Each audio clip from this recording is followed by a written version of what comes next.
Hey guys, welcome back. Today we're going to go over a few of the popular engines that are running around right now currently on the competitive scene. And we're also going to look at some budget engines that you can play in your decks. We're not really going to focus on particular decks, just engines that can mesh well in multiple decks. But we can go ahead and hop in now to these engines. I'm going to switch the camera over my desk so I can go over them.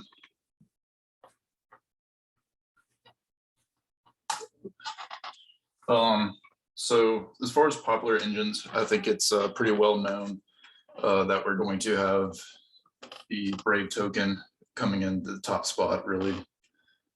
And there's different there's different ways to play it. I think that this is probably the most common form that you'll see. But to be honest, that there are some other engines that you can play that are a lot more affordable if you're one of the budget players.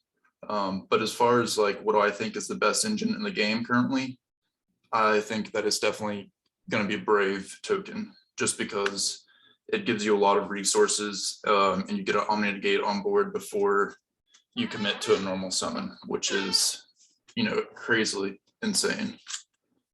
But other than that, one of the other popular engines that we have running around right now is going to be the Dbe Artifact Engine, which looks a little bit like this. No one really plays this. I don't have my dasher still in the mail, so just pretend that that's a dasher, but that's what I'm currently using in place of it.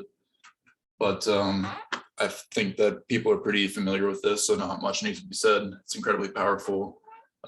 Getting a recurring resource back that can destroy an opponent's resource via quick play destruction, and being able to lock your opponent out of the extra deck, which is extremely powerful, as we all know. But there are other options that you can play in your deck that are a little bit more budget, depending on what you want to do. And I guess the only issue that I can see coming up with some of these other engines is it's not as generic as playing Destroy Phoenix Enforcer, whereas like DP can fit in almost any deck. The alternative that I have for like say a DPE or Dragoon is pretty limited to only going second. So you'd either have to play a deck that is focused on primarily going second, or side it into a deck that can do well going second. But the alternative would be Rainbow Neos. Of course, this is not the most budget rarity, but I think it can still represent this engine. You still need to play your Verte Anaconda, but you can get those for around $8 to $10. And then most of these cards are available as common. And then the Neos Fusion is, I think you get the secret rare is like $4 or $5, and then the super is maybe 2 or 3. But you can get a rare Rainbow Neos for like 25 cents. So all in all, you could play this package for under $15. But if you don't know what Rainbow Neos does, basically when you, I'll just read it because that's probably the easiest. But basically you need a Elemental Hero Neos and a Rainbow Dark Dragon or a Rainbow Dragon. So there's your Rainbow Dragon. And then it says, once per turn, you can activate one of the following effects. Send one monster you control to the graveyard to return all monsters your opponent controls to the deck, which you could just send your Verte. Or you can send one spell or trap you control to the graveyard to return all spell and traps your opponent controls to the deck. Or send one card from the top of your deck to the graveyard and return all cards in your opponent's graveyard to the deck. So pretty powerful. And if, like I said, if you're going second, this is a blowout card. Unfortunately, you're going to have to go up against like negates. And so you pretty much need this in conjunction with like a Dark Ruler. With that being said, if you're scythe locked, then you need like a Forbidden Droplets basically to be able to get this effect off. But can be extremely powerful. But like I said, if you're going first, it doesn't really do you any good. So yeah, it's not a direct replacement for Dragoon or DPE, but it can be a fun tech choice, especially for more casual decks, or decks that go second, like say Mech Knights. But yeah, it's just something to keep in mind.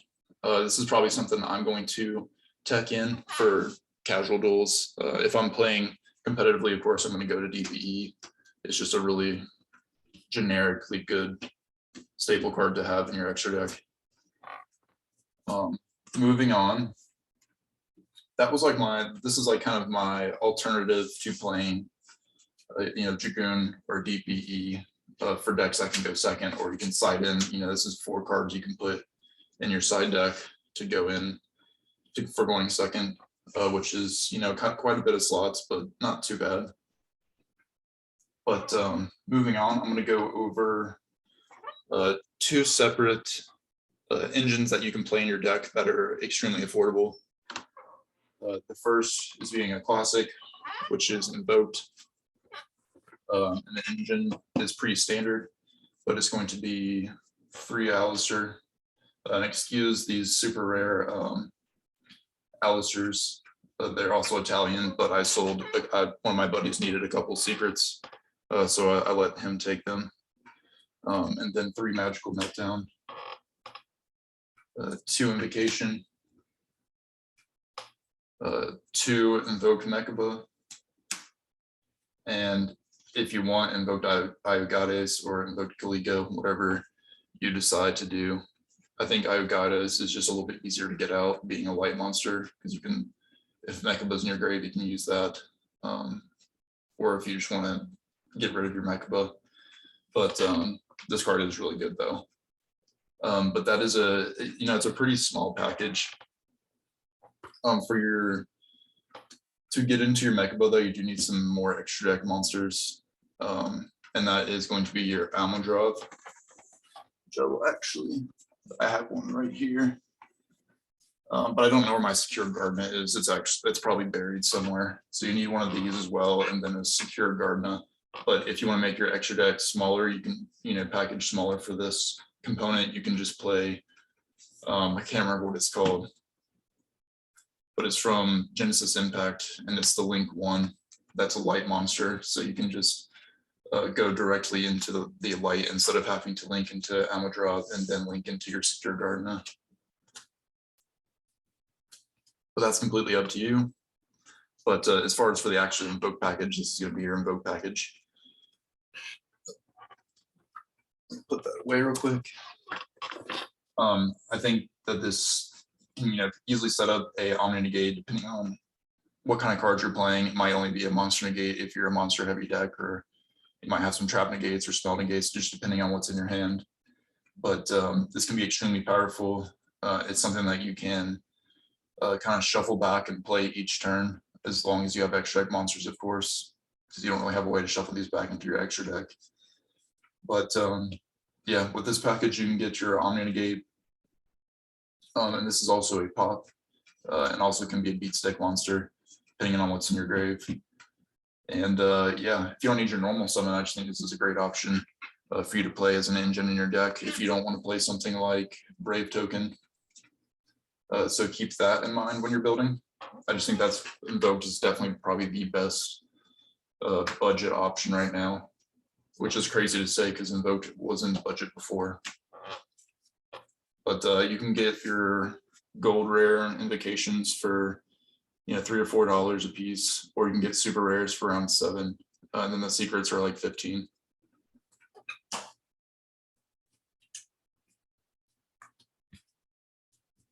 And this can be a shorter video, just so you know.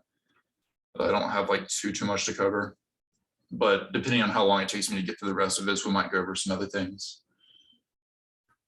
Right there. And then next is going to be Dogmatica, which was super expensive, being that it was from Rise of the Duelists, but we just got reprints in the Mega Tins last year, so it's made this engine a lot more affordable. And this is an engine that's pretty generic too. I mean, you can even play this like in Altergeist or Tri-Brigade or really anything that you want to.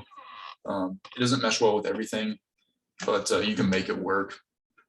Even though you get locked out of the extra deck, if you just do your extra deck plays first, then it's not a big deal. But for this engine, we're playing one Ecclesia. If you want to play more, if you want to go with a heavier engine, you can. But I stuck with a pretty light engine. We're playing one Fleur-de-Lis, one Punishment, 2 Nadir Servant, because that's all we're really allowed to play. And then for your extra deck, you'd play Intus. You could play 3 of these if you wanted to. It just depends on how large you want to go with this and how much room you have. And then the other thing is too, I don't know how many people know about this, but you can play a small shuttle package along with this. And I will lay that out and then we'll go over how it's possible. But we got 1 shuttle Schism, 1 L shuttle App Clone, and then 1 L shuttle Winda. And basically I'll kind of go over this little combo play so you can see how that works. So we'll get this over here. So basically, as you're going through your combo on your turn 1, when you get through whatever extra deck plays you want to make, you would use your Nadir Servant, hit your App Clone to the graveyard. Then, of course, searching for your Ecclesia. And then since App Clone was sent to the graveyard, you can search 1 Shaddoll card to your hand, which is going to be Schism.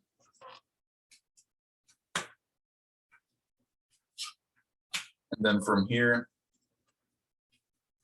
you can use your Ecclesia. If you have an extra deck monster on board, you can just special summon it. If not, if this is your only play, then you just normal summon it and then search either Fleur-de-Lis or Dogmatica Punishment. For the most part, your Fleur-de-Lis is going to be a little bit more generic because a lot of decks don't want to, lock themselves out of the extra deck for the next turn. But if you're playing a trap deck or something, you don't need your extra deck like Amazements, Edlic, or whatever. You can search that Punishment, which is really, really good. But it will just put both of these in hand, either way you want to go. And then the only thing is here is when you're using your Schism on your opponent's turn, you have to have another dark monster in grave if you're going for your Winda. Now, if you wanted to go Construct, if this is in grave, or I think even even if this is on the field, then you can go into Construct. But most likely you're going to want to go into Winda. So your deck needs to be able to play some sort of dark monster either on the field or have it in the graveyard, other than your App Clone, of course. But then on your opponent's turn, if you do, assuming that you do have a dark monster either on the field or in your graveyard, you can special summon your Shaddoll Winda off Schism by banishing materials from your graveyard. And then you lock your opponent into only being able to special summon once per turn, which is insane. Now one thing to note is that this isn't nearly as consistent as it used to be because we had 3 Nadir Servant. Now we only have 2.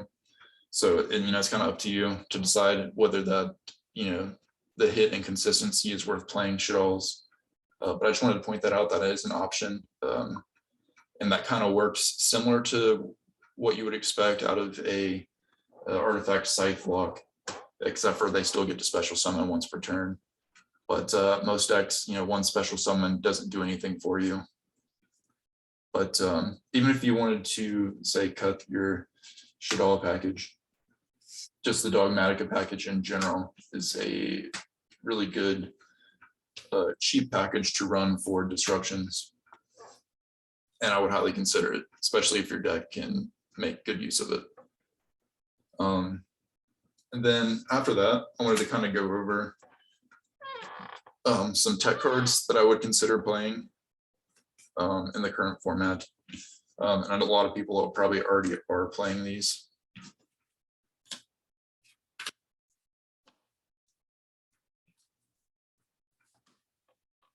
And first, that is going to be Lava Golem. If you want a decent looking version, these are actually the new ultra rare dual terminal from Hidden Arsenal. They look pretty good. It's kind of hard to tell with the lighting, but hopefully you can see it okay. But if your deck doesn't require normal summons, this is a really good way to deal with any problematic monsters that your opponent has, if you're going second, of course. And now these are pretty affordable. You can get this version for around $3, but there's also commons you can get for pennies. It just depends on what you're playing, really. But if you're playing something like Eldlik, pure, you don't really need a normal summon. So this is really, really good for something like that. We will be going over Eldlik deck profile sometime this week, as I promised for my viewers that I would. And so this is probably something that I would consider siding in that deck. Probably not maining, because I don't know that it does you a whole lot of good if you're going first. I mean, maybe if you draw into it for later play, but for the most part, you don't really need it except for in your side deck. And then next is going to be hand trap wise, it's going to be Frame Gear Gamma. There's just a lot of monster effects running around right now. And this is something like if you're playing your Brave engine and say they ghost ogre you, or like say you're playing base and you play this in your base deck. This is just one example. And you're trying to go into your Brave token, and they ash one of your search cards, say it's Water Enchantress. Well, then you could Gamma it, and then link your Gamma and your driver off into Halka-Fibrax, and then go into a Halk play, which is super strong. This card is disappearing off the market, so if you don't have your copies yet, I would definitely get them. This card will just always be good as long as it's not semi-limited or limited on the ban list or banned. Hopefully not banned. But yeah, I think this is a card you should definitely consider playing if you can fit the extra slots. Next, I have another card. This is not necessarily, there's not any budget options for this because it just came out last year, but it's a very powerful card nonetheless. And that is going to be Crossout Designator. Since a lot of people are already playing a lot of hand traps, what you can do is play Crossout Designator, and you can play one or two copies of each hand trap that your deck struggles to deal with, and basically you can do your full combo and not worry about hand traps, because you can just negate them with Crossout Designator. And not only that, but there's some other cool interactions. Like if you're playing a super popular deck, say like Phantom Knights or Eldlik or something, and you're playing Crossout Designator, you can, in the mirror matches, you can banish or you can negate really important cards for the combo, which is just super good. And it's not to be overlooked. But if you want to play this card and you don't have them yet, I would consider getting them soon, because I think that they're just going to continue to rise in price, and it'll probably be at least 6 months until we get a reprint. Next is also a card where there is an ultra rare that's going for around 20, I believe, that we got from Ghosts from the Past, but that's evenly matched. And then for going second, this is just a really good card to side. And it deals with pretty much everything from trap decks to combo decks to really anything. And it banishes things where it takes them not only off the field, but out of the graveyard, or potentially out of the graveyard. So it's just really, really good card. And it's a card that really everybody should own if you're playing competitively. And I'm trying to think if there's any other tech cards. I don't think that there are currently that I want to point out. I'm just having a quick look through.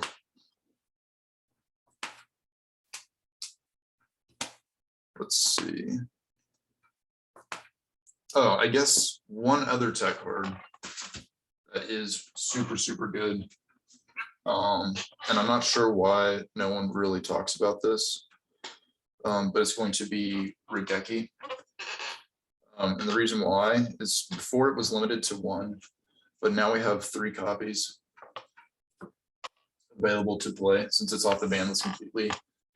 And it's just a board wipe. If it's something, it's a good alternative to play Rebecchi versus lightning storms for a couple of reasons. A, it's you can get a Rebecchi for $1 or $2, but also because, say, like with lightning storm, if you don't open up your lightning storm, going second, it's useless to you. Because you'd have to have no cards on the or face-up cards on the field. Whereas Rebecchi, it doesn't matter if you have a full board, you can still use it to wipe your opponent's board.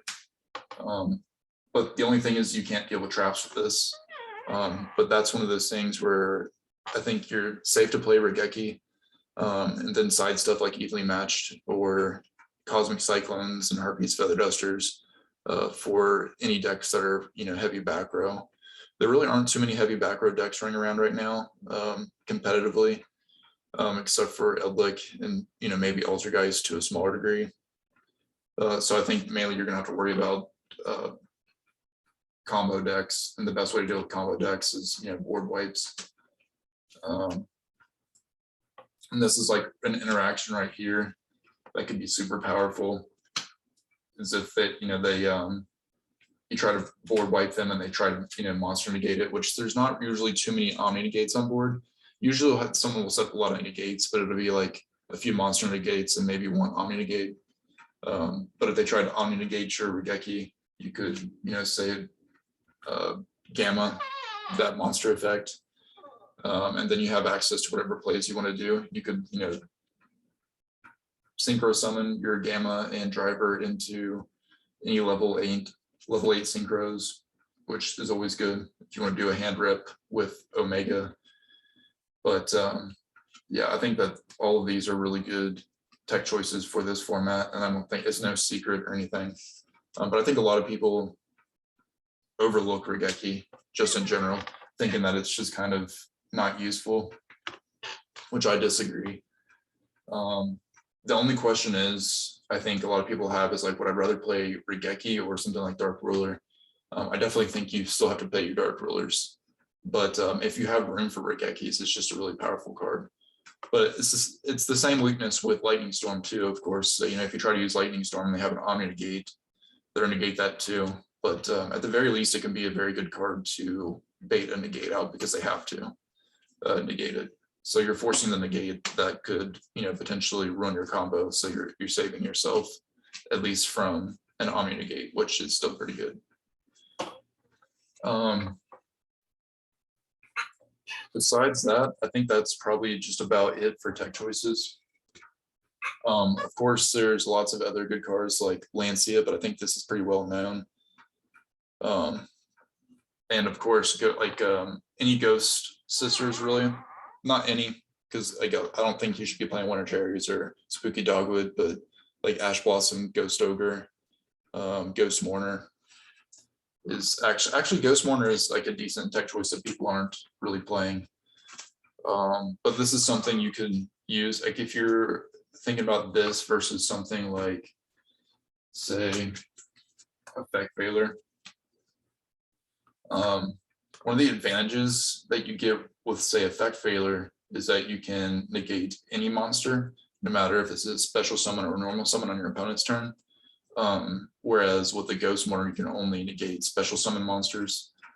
But I would say the one cool thing about the Ghost Mourner is that you can, if it's a special summon monster, you can negate it on your opponent's turn or on your turn, which can be really, really good. And I think you can actually use that against Scythe. I think you can use that against Scythe if it's a, let's see. Yeah, I think you can use that against Scythe. I could be wrong, but I think you can. If not, it's still a good card. But the other thing is you do inflict damage to your opponent when that special summon card leaves the field, which is not a big deal. Like if they're, it can be a big deal, but for the most part, it's just going to do a little bit of burn damage. But yeah, I don't think that the burn damage is really a big deal. I guess one other tech choice that I can think of before we kind of call it a day, and this one's probably not the best, but it's going to be Book of Lunar Eclipse. And not many decks are going to be able to play this because a lot of decks don't want to get rid of resources in their hand, especially for something that's kind of got a lot of requirements to get off successfully. You know, one, it's not you. So we'll just read the effect and then kind of talk about it. So it says discard 1 card, then target 2 face-up monsters on the field, change them to face-down defense position. So the problem with this, you have to pay a cost, which is discarding a card. And then it says B, that you have to target, which there's a lot of monsters that can't be targeted. So that can be an issue. And then the other thing is it doesn't say up to 2 monsters. It says you have to target 2 monsters. So if your opponent only has 1 monster on board, that's problematic. And then it becomes something that you can't use. So there's a few problems with the card, but some of the strengths it has, if you're playing a deck that their monster cards say that don't have any kind of protection against targeting, that can be super powerful. It can bait and negate, which there are a lot of the spell cards like Rebecchi can, Lightning Storm can as well. But I will say one of the things I think is super strong about it is if you are going first and you're able to set this, and then when your opponent is trying to do a combo, flipping 2 of their monsters face down is pretty good. So I think that aspect of it is strong, because they're not going to be able to use that as link material, especially if they're trying to go into Hawk 5 racks or something. You pretty much kill their play.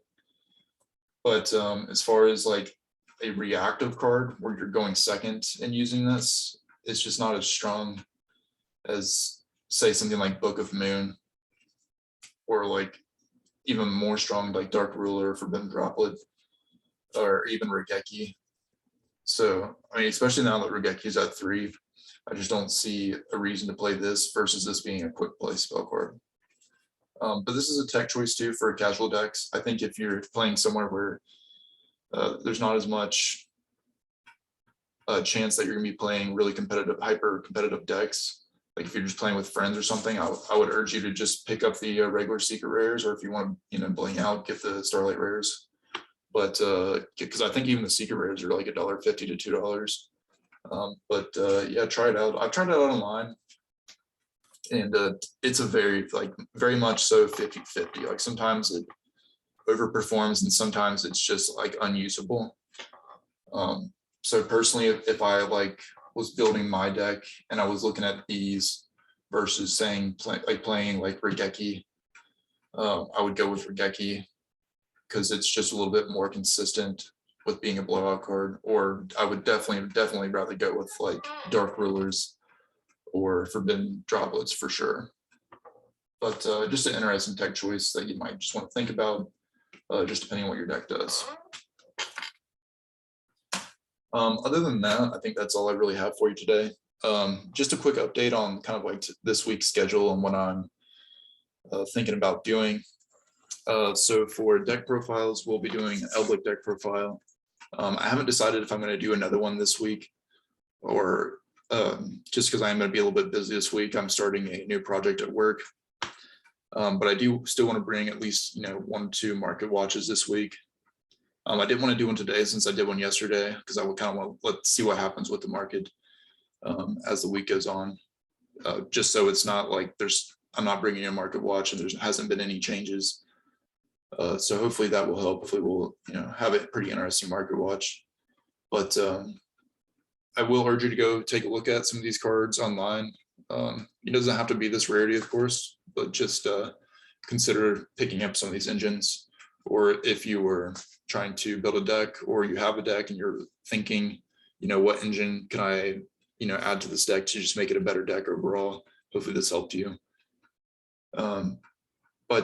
Yeah, I guess as far as live streaming this week, let me know. Like, I think people said that they were interested in doing that, and we could still potentially do that this week. But let me know if Wednesday night makes sense. And I figure it probably will be mostly North American residents, just because it might be like 8 o'clock in the morning somewhere else. But I'm thinking probably like Wednesday night from like 7:30 to 8:30 p.m., like doing an hour. Because I kind of want to like just try it out first and then see how it goes. If a lot of people show up and people enjoy it, then maybe we'll do longer ones in the future. But I figured we would just give it a test run. So if it doesn't go perfect, if we end up doing it, hopefully you'll be a little patient since I haven't done it before. I think I went ahead and started looking at it a little bit to make sure I have everything that I need. And I think that I should be good to go. I did notice that the formatting of the go live platform looks a little weird, so that might take a little bit of figuring out. But I figure I can probably do it. So with that aside, I hope you guys enjoy your evening, and I will see you probably tomorrow with Market Watch.